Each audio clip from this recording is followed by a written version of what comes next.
নমস্কাৰ বন্ধু বান্ধৱীসকল মিডুজ ব্লগ মিডুজৰ এটা এক্সাইটিং ভিডিঅ'লৈ আপোনালোকক স্বাগতম জনালোঁ। আজি মই আপোনালোকক দেখাম উইণ্টাৰত কেনেকৈ আপোনালোকৰ মুখখন খুব ধুনীয়া উজ্জ্বল কৰি ৰাখিব ঘৰতে বনোৱা DIY এটা। প্ৰথমতে লৈছোঁ হালধি, মই কেঁচা হালধি ইউজ কৰিছোঁ।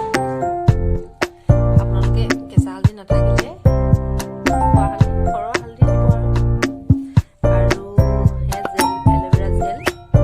যদি ঘৰত নাথাকে, মোৰ ঘৰত আছে কাৰণে ঘৰৰ পৰাই